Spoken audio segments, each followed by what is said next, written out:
Okay, so anyway, I would like to welcome Adria Arch, Stephanie Marlin-Curiel. Hold on just a second, hold on. Here we go. Okay, and Jennifer Raitt. So first of all, I'd like to do a bit of bio info, just so that you know who our guests are. Adria Arch is first and foremost an artist, and she co-chairs the Arlington Commission on Arts and Culture, lives in Arlington, and has a studio space in Newton. Adria is known for her exuberantly colorful abstract paintings on canvas and paper, and her solo exhibitions include Danforth Art in Framingham, Mass., the Art Complex Museum in Duxbury, and the Hunt Gallery at Mary Baldwin College in Stanton, Virginia. She has completed site-specific murals at Leslie's University's Porter Square building in Cambridge, Mass., which I absolutely love, and Stonehill College and Danforth Art in Framingham. Arch has been awarded residencies at Vermont Studio Center, Virginia Center for the Creative Arts, Sanskriti Foundation in Delhi, and most recently in Ovillera, France. Her work was featured in the De Cordova Sculpture Park and Museum's recent exhibition Expanding Abstraction, as well as the Bromfield Gallery, Sofarina Gallery, and Abigail Oglivieri Gallery in Boston.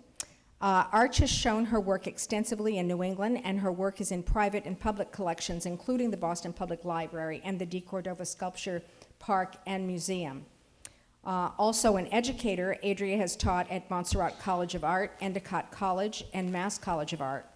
She was the education director at the Arlington Center for the Arts from 2004 to 2011, and currently works for Golden Artist Colors as an independent consultant. For the past 8 years, Adria has led Arlington's Public Art Initiative and was the founder of the annual Arlington Public Art fundraiser and exhibit, Cheerful Where You Sit. That's always a big hit every year. Stephanie Marlin-Curiel has been involved in the arts her entire life. First a performer with a Bachelor of Music degree from Oberlin Conservatory, and then an academic with a PhD in Performance Studies from New York University's Tisch School of Arts. While raising her family here, she's devoted the last 10 years to helping build the arts scene in Arlington.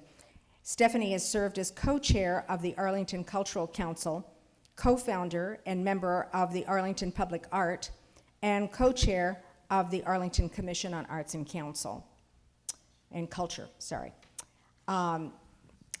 Jenny Raitt, is the Director of Planning and Community Development for Arlington.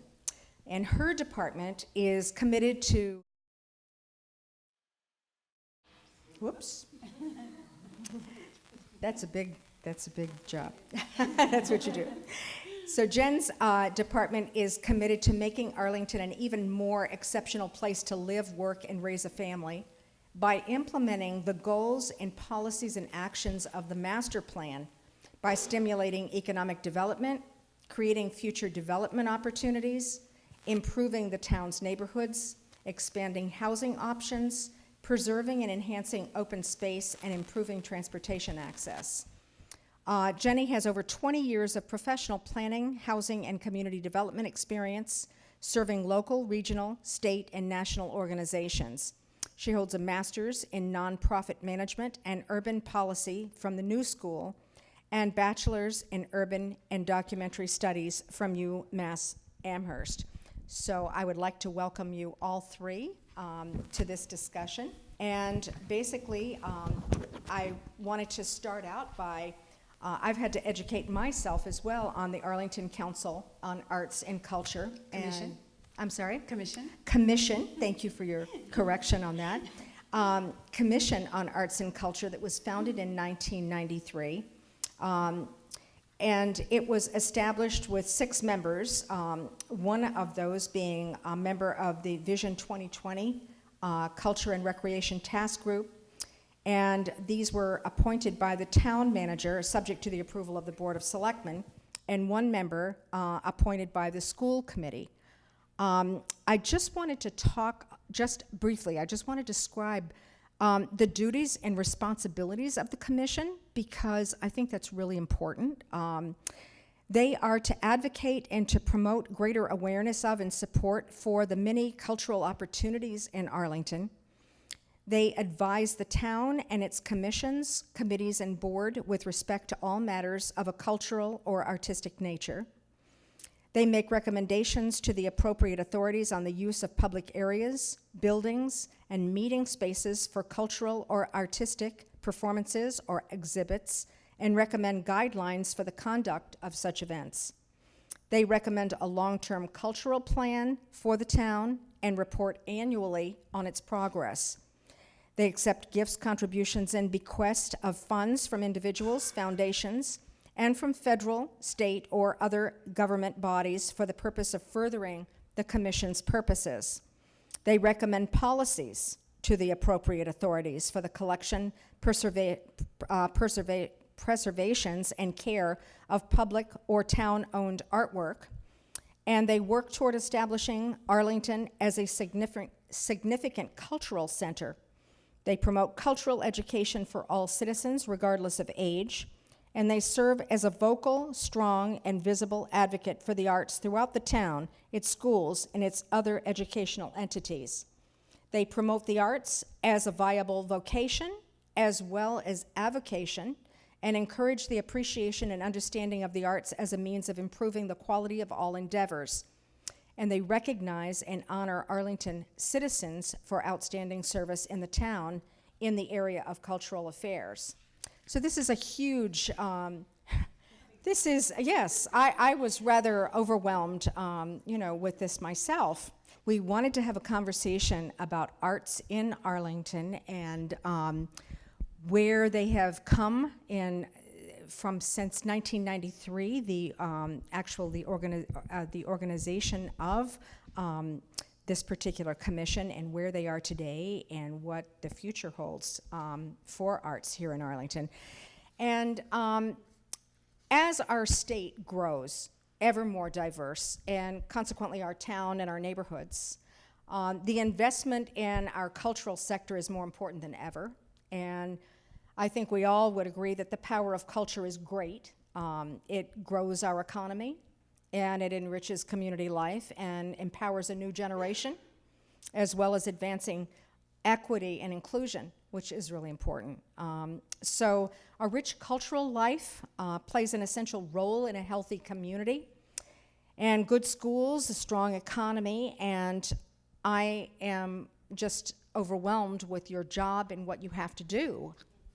So I'm wondering, how long have the two of you served on the commission, and if you've inherited, obviously, a plan, and if you could just talk a little bit about what you have inherited, what has actually evolved since 1993, and where we are in 2018. So, Adria, would you like to begin? Yeah, I'll start, and then I'll let Stephanie sort of bring us up to date, because I know a little bit.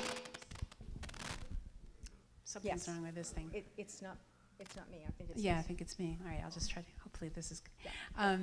Yeah.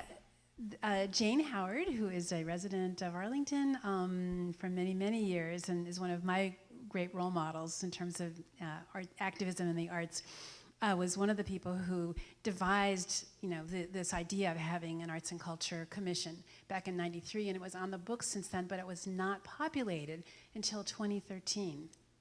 So it lay fallow, and there was just a groundswell, from around 2010. I think around the time when public art, initiatives started happening here, that people realized, we really do need to advocate for arts and culture. It hasn't really been, there's so much here, but everybody's kind of going on their own way. Nobody's leveraging the resources. We're all doing our own separate marketing. We're all looking for the same small pile of grants. We really need to advocate and tell the town how important, it is to have arts and culture. So in 2013, I became a member, as did Stephanie. We were the first commissioners appointed by Adam Chapdelaine, and the first commissioners, I guess, since maybe 93. I think it was populated for a little while when it was first put into practice back in the early 90s, and then stopped because it just didn't really seem to take. But the time seems to be right. So I'll let Stephanie take it from here, and then. Right. Because Arlington Public Art came together and was born in 2010, and also at that time I think was Dan Fox's Jazz Festival started just around then as well. And I think there were a few other new initiatives happening, and we were getting more and more interesting grants, grant applications. I was on the Cultural Council at the time. And so we do, the Cultural Council did an every 3 years as a community input. So at that time, around 2012, we decided we would have a town-wide meeting, which would include nonprofits and businesses and town officials and residents and artists to come together and say, okay, you know, there's actually a lot going on with the arts in Arlington. We really need to be serious about this and support it. And, you know, it seems like Arlington is ripe to become a haven for arts and culture. So how do we drive this forward? You know, what is the next step? What do we want for the future of arts in Arlington? That meeting was called Arlington Alive, and there were about 85 people in attendance to that meeting. So that really helped spur on. It was professionally moderated, and we had 3 priorities from that. And one was to have a centralized.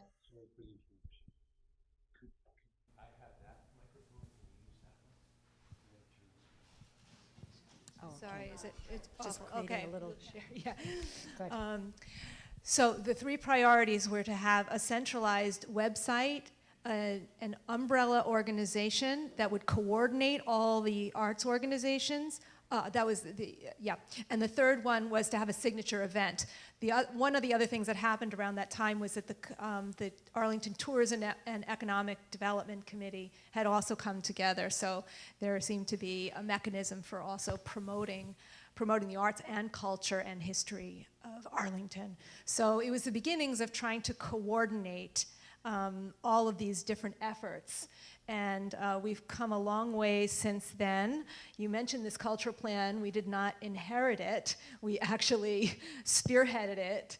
And we applied for a technical assistance grant from the Metropolitan Area Planning Council. And this is when we started really partnering very closely with the planning department. And now we're just inseparable. I've talked for a while. There's so much more to say on all that. But I'm going to let Jenny also Yes, I would love to hear from the planning committee. Sure. And how long have you been in your position now, Jenny? Since February of 2016. Okay. Yeah. And there has been a master plan, I understand, that you inherited? That I inherited, yes. Okay. Yeah, the okay. master plan was actually adopted by the town in 2015.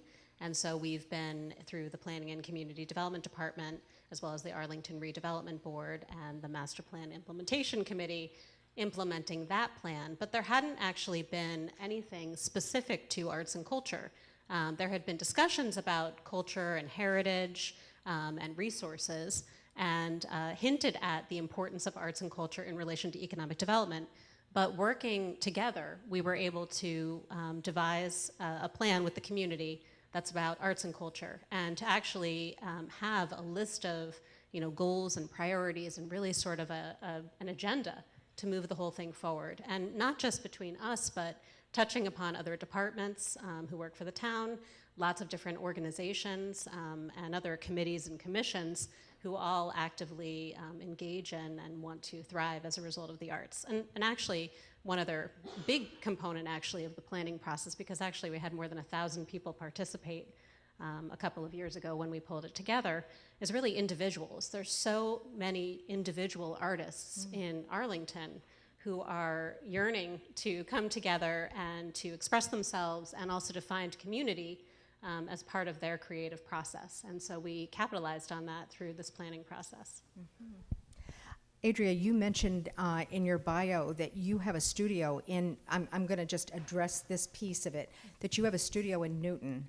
Now, I'm not sure that, it's because there's no space for artists here in Arlington, or how is the city working with that? And I'm also especially concerned because the Arlington Center for the Arts, they're in transition now, and they had studio space for their artists that I guess is going to be diminished quite a bit with the new space. So could you speak to that?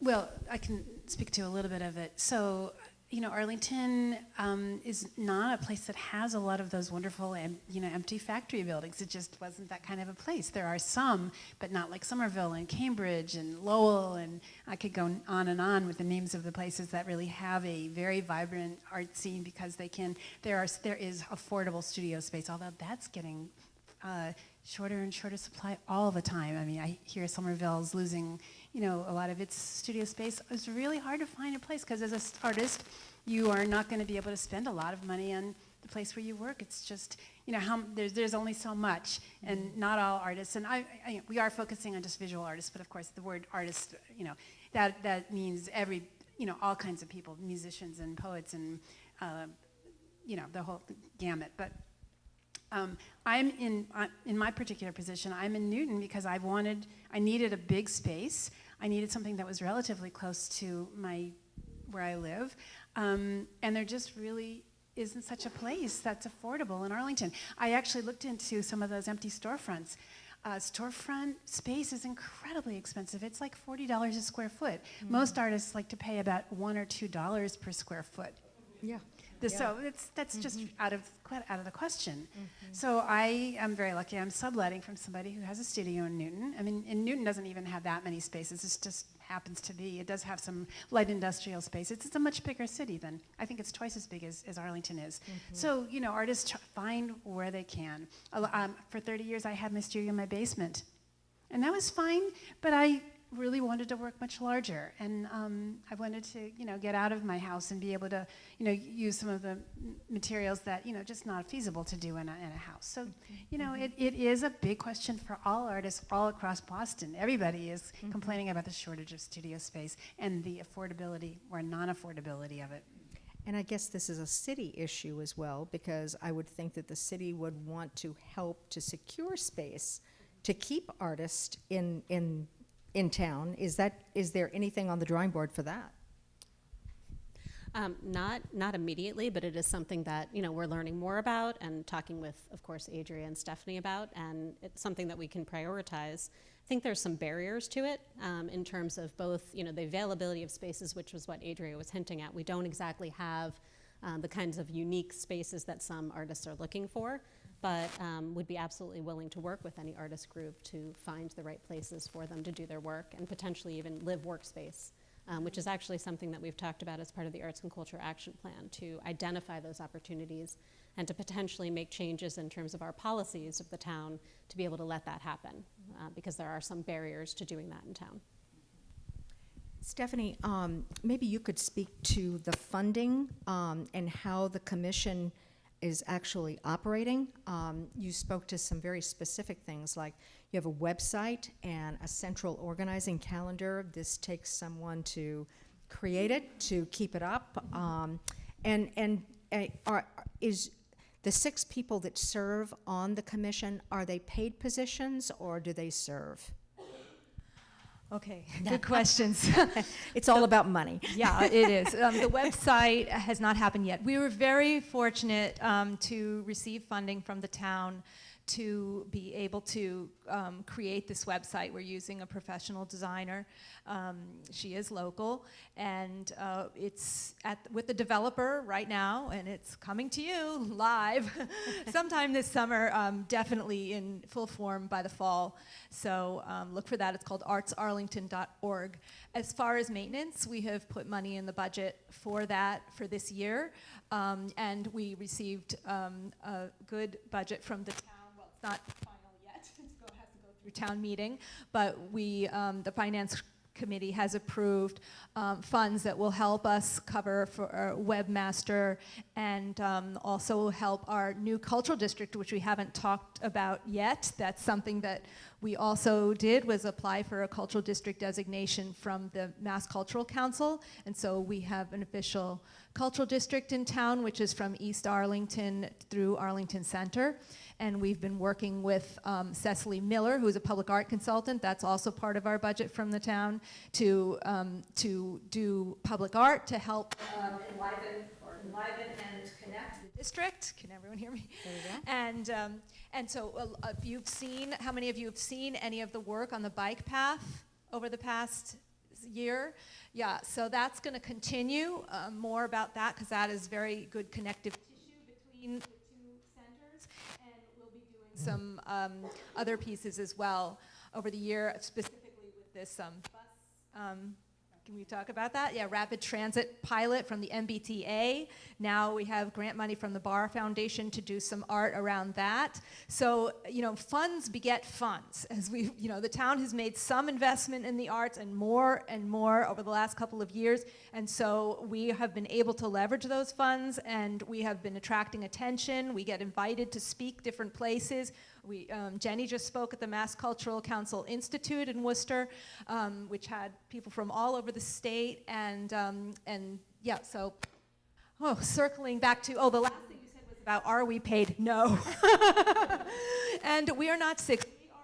We've started out as 7, and then we became 9, because we said there's just too much work, and now we're actually going to be, we just passed a new bylaw, because part of our planning operation was to consolidate all the other arts organizations so we can try to maximize our resources. I don't know how many of you knew about the sort of alphabet soup in Arlington. There's the Arlington Cultural Council, there was the Arlington Commission on Arts and Culture, there's the Arlington Center for the Arts, it's Extreme Arlington Public Art.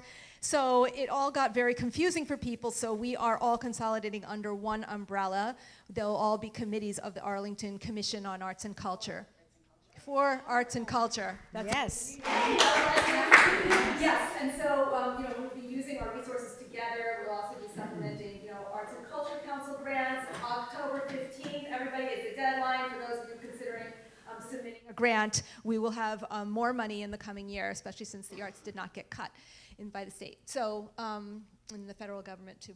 So now I'm going to talk, so we are now going to be 13 on the core committee plus numerous subcommittees. So we are going to be a bigger force, but no, at this point, none of us is paid, and it is a lot of work. It is.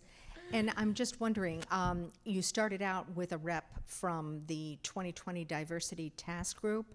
Do you still have representation from that group on your council? No, that's a separate group completely now.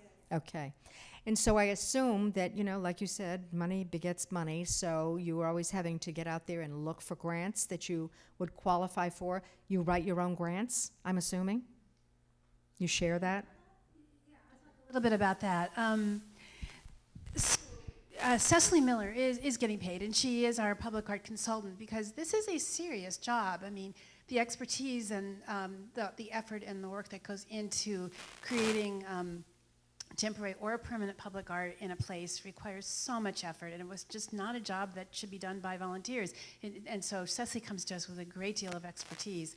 And she actually has written many grants, and I would say she's got a fantastic batting average of getting just about everything she applies for. So that's been the mainstay of our grants right now. I would say that ACAC itself, except for, of course, getting the grant in kind to help make the cultural action plan, arts and culture action plan, which was tremendous. We haven't really gotten our own grants per se. Am I right about that, Stephanie? We had some a little bit, yeah. And the National Park Service. Yes, right. Yeah. So we just got a grant from the National Park Service to continue on the pathways, on the bike path. But yeah, so right now she's our sole grant writer, pretty much. So to follow up, that's, yes. Yeah, we do that, yeah, we got some. And so let's all recognize Anita Walker's work. Oh, yeah. For the Mass Cultural Council. The, let's see, it was a $14 million budget this year, and she is pushing for $17 million. She recognizes the economic growth here in the greater Boston area, and she's really pushing for that. We've got a great advocate in the state of Massachusetts. She is amazing. Yes. So I'm wondering also, does the commission get money from this? Okay. Does the commission receive money from the town of Arlington for support? And that's for you, Jen. Oh, sure. That's, Stephanie was alluding to the request that is currently going to go before town meeting and to be approved for the next fiscal year. So yes, as a committee, like all committees have some level of support from the town. They have had support, pretty consistent support from the town. And definitely, in the last year, the town actually really threw itself behind the commission because they had, we talked about the sort of reorganization, the website, and other things that were being responsive to artists and others who were looking to kind of merge and do things even better, and also have better access to information about arts and culture in town. So that was what was happening over this past fiscal year. And then, as Stephanie said, we've made a bigger request for this coming fiscal year in order to not only continue to fulfill this emerging and evolving organization and its needs, but also to be able to continue with the website and the cultural district, which has some financial commitment to it in terms of being able to make it a successful entity and place for people to be. I don't know if you want to add to that. Adria, you had alluded to that when we had a conversation prior to coming on. So first of all, for those that are not Arlingtonians, we received an historical cultural district designation last year after a lot of work. Thank you all. And you said that comes with some restrictions or expectations of events one at least per year. Is that correct, Adria? I don't know that it comes with that, but it does make us very visible on arts and culture websites, tourism websites. This is cultural tourism. This arts and culture brings people to town as well as enriches its own citizenry. So it's both ways, and just puts a highlight on the importance of the arts and culture. It civilizes us. That's what the arts do, and it brings us together. And I think one of the most heartening things that I've experienced, being part of the Public Art Initiative, more than anything else, is people come together and they talk to each other in public spaces. How often does that even happen? So that's why we do this. That's really the bottom line. The cultural, so it's a designation. Many other small towns and cities throughout Massachusetts have this designation. We had to work hard to prove, why we deserve it. We have a walkable space that has something to do for almost every hour of the day. Amenities, restaurants, and theater, and shopping, and all these kinds of things that go. Libraries and historical places, and the arts in all of its forms. So we proved that we got that. We have that. We have it in spades. It was a no-brainer for Arlington to get it. It was just a matter of going through the hoops. So now, but it brings all these entities again, bring together the library, the film festival, the Friends of Drama, where we're sitting right now. Previously, these entities are great entities, but they kind of worked in their own little circles, not really talking to each other, not because they didn't want to, but things are so busy. But this brings us together, and we can leverage the kinds of things that we do and get the word out much more to everybody, much more than just one entity by itself. So that's the advantage. And the town had to sign off on it, which I'm so happy. They now have a vested interest in maintaining the high quality of arts and culture, and support, if not, monetarily, certainly in language. We support this. We do think it's important. I'm wondering, so you're talking about how it's bringing the cultural institutions and organizations together. Has there been a concentrated effort on reaching out to businesses in the area? Because, of course, like you said, we're bringing economic growth to the city, and are we getting the participation from businesses and their support? Either Stephanie or Jenny. Esther? How many microphones should I use? Okay. Yes, we have been reaching out and working with the business community, both through the Chamber of Commerce, as well as there's actually different sort of groups of businesses that meet in specific areas of town. So in this case, we're talking about East Arlington and the center and all of those businesses, which includes cultural institutions and frankly, anchor institutions like the theaters, who have been actively engaging in these conversations and efforts and frankly, stand to benefit from those conversations because we want to really find ways to bring people into town and keep them here and be able to string together a day's worth of activities and ways for them to be able to be in town makes sense. So businesses want to participate in that kind of effort. Do you want to do this?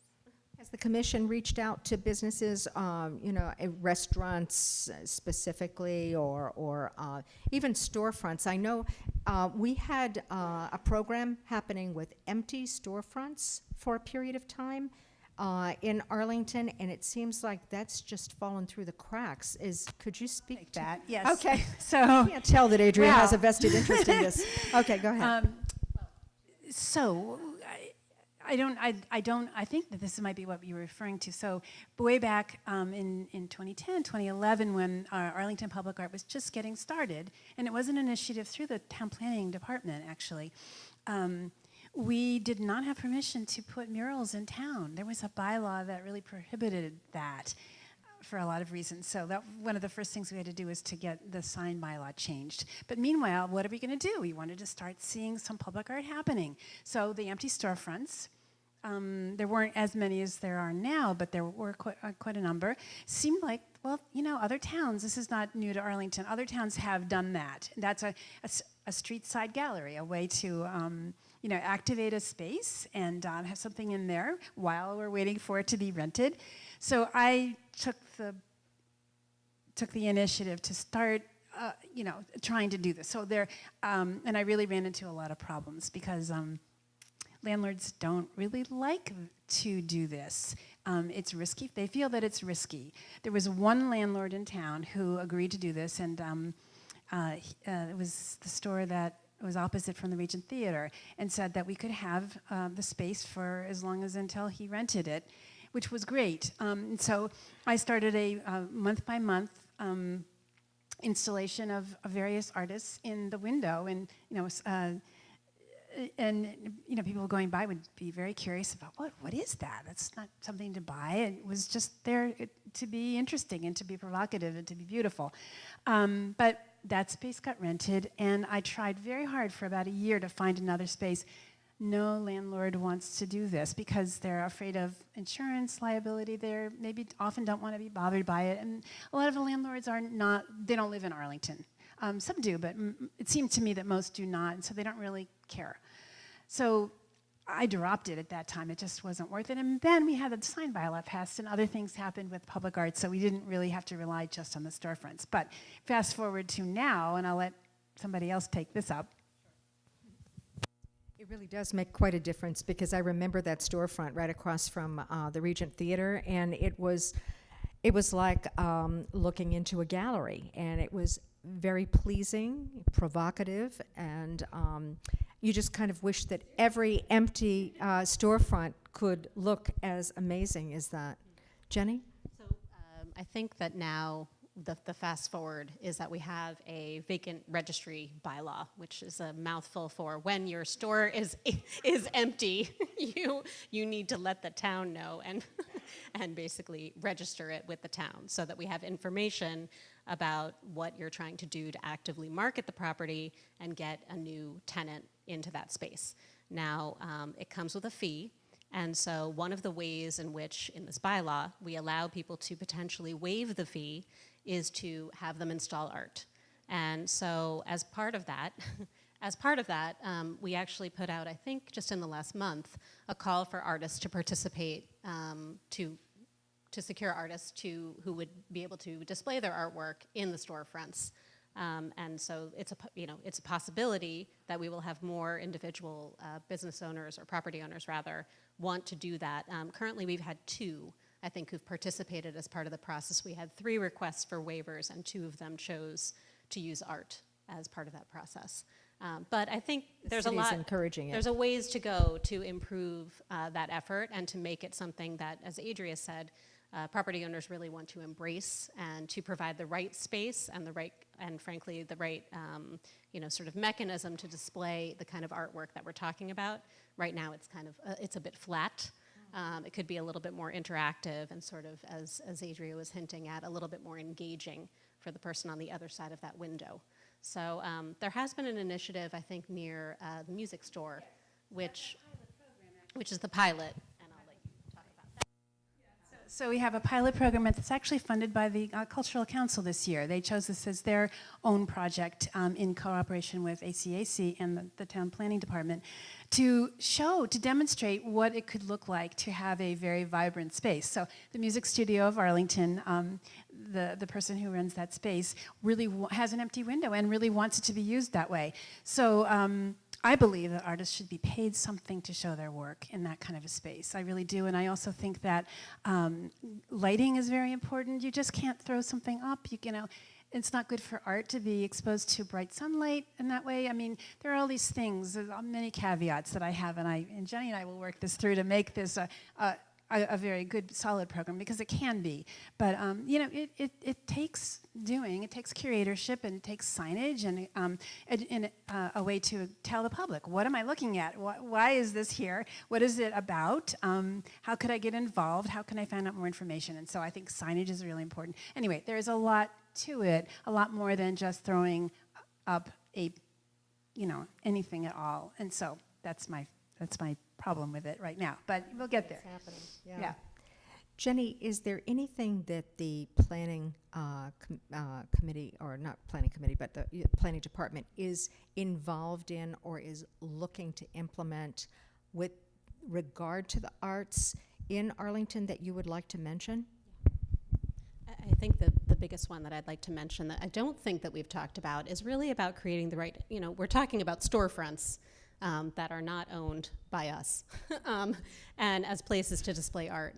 But we also want, and we're talking also about mostly visual arts, but we also want to create vibrant public spaces for artists to be able to perform, to be able to have other types of gatherings, and part of that means having the right infrastructure. So one of the initiatives that we're going to be working on together is to find those opportunities, whether it's, so we have currently a planning process around Whittemore Park, which is the park in front of the Dallin Museum. And we want to be able to activate that space and really have the right place for, there's been, we know Chairful is one of the activities that happens in that space, but there's also been opportunities to have more musicians and other types of things that require basically amplification, lighting, electricity, any number of things that we actually don't have the right infrastructure for that particular park and other ones in town. So working together with the commission as well as DPW and Parks and Rec, others in town, the town manager's office is incredibly supportive as well as the select board. So finding those opportunities and then finding the capital to make that happen is something that, one of the things that I wanted to mention. I just want to say that through this the whole time that I've been involved with the arts in Arlington, the selectmen, women, and town manager have been unbelievably supportive. They've always said yes when we've asked, and it's just been heartening. And this has been in Arlington a long time, and I just feel like this, is fairly recent. This real support and belief in what we're trying to do. So I've always felt, really, really supported by that, and that's great. One thing that I wanted to ask for both you and Stephanie, what do you feel that the commission needs for its continued success? What do you feel like you need from the town of Arlington? Not just from government, but from community. Yes, that is something that's in the cultural plan that we intend to work on over the next year or two, is to, say it again? Dedicated income stream. Dedicated income stream, so that we can hire some staff and become a sustainable organization, and to really be able to carry out our activities on a higher and higher quality level. To create more in Arlington than even just to keep growing. So yeah, so we're looking for that. There will be a donate button on our website, but other ways in which streamline through the town or through your water bill or through something, we're going to try to come up with something.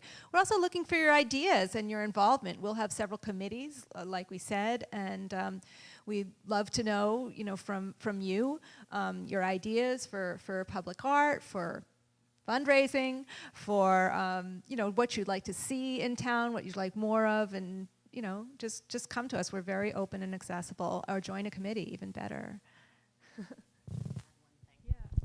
On the commission, but yeah, I want to underscore actually what Stephanie just said. I think participation is really key. I mean, this event tonight is fantastic, first of all. So I'm incredibly impressed, and there's such an engaged group of people here. But to continue to participate, continue to go to these events, go to your restaurants, go to places where arts and culture are happening in Arlington, and contribute and give back, I think is really important. That's number one for me. I think the other thing is, with the organization evolving, one other component to that evolution is data, which is not a very exciting thing necessarily, but to some people it's actually very, very exciting, which means, helping us to catalog and really understand the impact of the arts and culture on Arlington, what it actually means, what's the economic impact, what are the other values that we get and derive from arts and culture in the community. That's something that we're also going to be weighing in on, and not just through the support of my department, but I think through everybody participating, that's